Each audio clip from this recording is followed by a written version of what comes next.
traveling to consciousness, exploring spiritual journeys to find answers in uncertainty.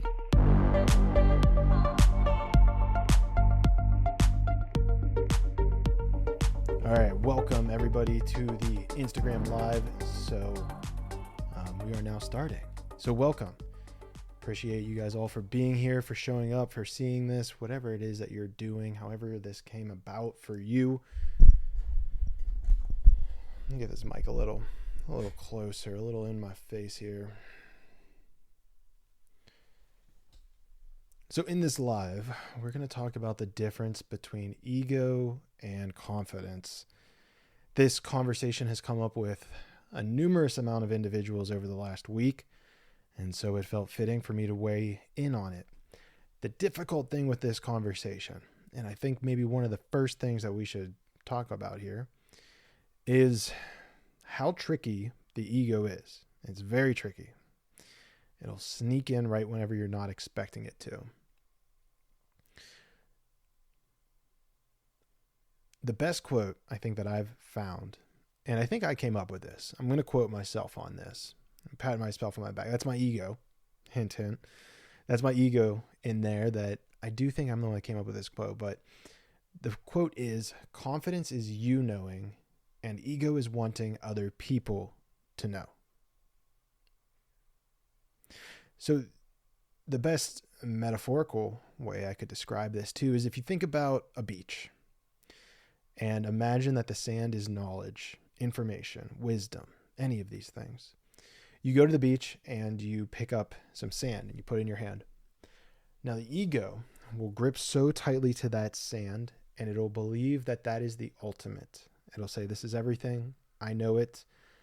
There's nothing else. This is everything. I'm the one. I'm the creator. I know it all. And you'll be sitting there and you'll be staring at the sand in your hand and you won't even recognize the beach around you of sand. And so in this way, the ego will be tricky and convince you that you know everything, that you have everything. Meanwhile, there's an entire beach of sand that you're completely missing out on. And so I have found that analogy to be a great guider for me, and honestly, just a great reason to keep the ego down. And it's tricky because I think the second that you say, I have conquered my ego, or I no longer have ego, it's usually coming from ego. And so I think that it's a very tricky concept to do, and I think you have to play with it. And I think the balancing act of it is to do more. So the reason this is based ego versus confidence is to build confidence. I find that you just have to do more stuff. Whatever it is that you are doing, just do more of it. Try different variations, try different things. Because you'll see along the way that there's more little things you'll pick up and learn that you'd never thought of before. Maybe there's something that you for the longest time thought, this has to be this way. This is the only way that this thing is the way it has to be done. Well, that could be your ego coming in to make you want to cling and hold on to that reality, hold on to that thing. So it'd be my advice to challenge everything that you know and hold to be true. You think that it is the ultimate truth, the only way to do something. You have to be right. Be humble. Invite in being humble. Ask the universe, ask nature, ask source, ask spirit. How can I be more humble in general or in this particular way? I have found that to be a very impactful way. And I think another phrase that gets overlooked in society is, I don't know. Chelsea, thank you so much. I appreciate you. That actually means a lot. Chelsea just said, keep doing your thing. Your page is awesome. Hand clapping. So thank you, Chelsea. I appreciate it. And I think where I was with, I don't know. It's a very powerful way to stay humble, to destroy the ego, Because I think that society at some level has trained us, and maybe it was the generation before us that was convinced that they had to know everything in order to survive, in order to look smart, in order to be intelligent, whatever it was. They had to know everything. And so I feel, it is my belief, that the more that you can say, I don't know, the further you're going to go in life, the better things will be. So I encourage you to be humble, challenge what you feel like you already know to be true. And certainly, last but not least, say, I don't know. I think those are the 3 ways to, quote unquote, combat the ego, to bring the ego down. Because again, it's going to be this never ending war. You'll have an achievement in your life and you'll start to feel as though you're on top of the world.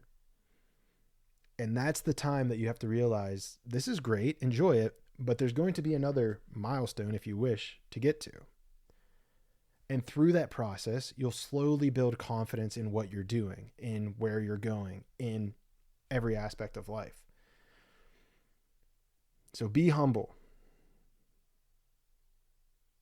And the irony of it is, by saying I don't know, you're slightly building the confidence as well. Shireen said, help me. Shireen, that's what we're doing here. That's what these lives are for. Best knowledge I can share with you guys. You know, and I think here's another tip I'll give you guys, because this is something that is, in my opinion, one of the most difficult things to discuss, to nail down, to understand. So you kind of have to find this balance within yourself, because I think a lot of people see confidence as ego, but you sort of need ego in order to create confidence. But if you have too much ego, then it's going to pause and destroy you in life. It'll block you sincerely. So another tip is, before you speak, ask yourself, am I sharing this to help people, or am I sharing this knowledge to impress people? And with my content, I think that that's something I grapple with pretty frequently, is, am I sharing this to be like, hey, look at me, I'm so amazing? Or is it to help other people get to the next step in their life? You have to ask yourself that question.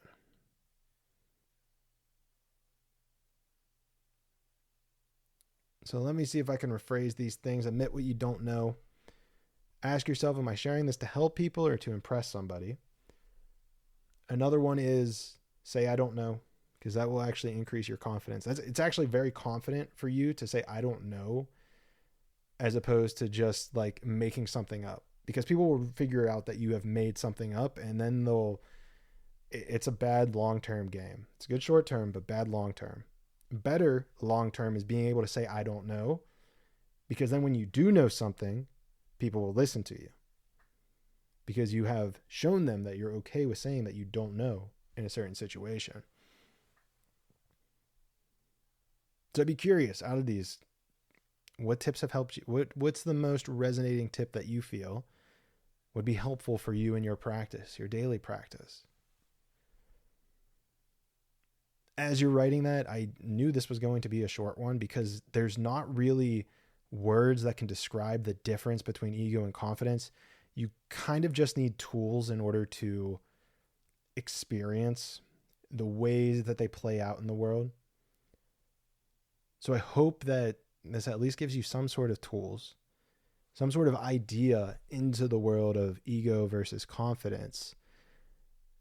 And I hope that that brings you a little bit closer to your ultimate knowing, your ultimate goals in life, because that's my intention with all of this. So I knew this was going to be a short one, but I didn't realize it was going to be this short. But I appreciate you guys. Thank you for tuning in. If you're not part of the newsletter, please sign up. That's how you know about these. That's how you know what I'm going to be talking about. You'll be able to show up with great questions, and everything will be great. So sign up for the newsletter, link in the bio, and I hope to see you guys next week. All right, peace.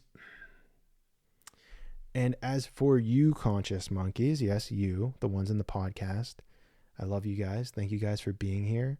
And with all of that being said, I will see you all in the 6th dimension.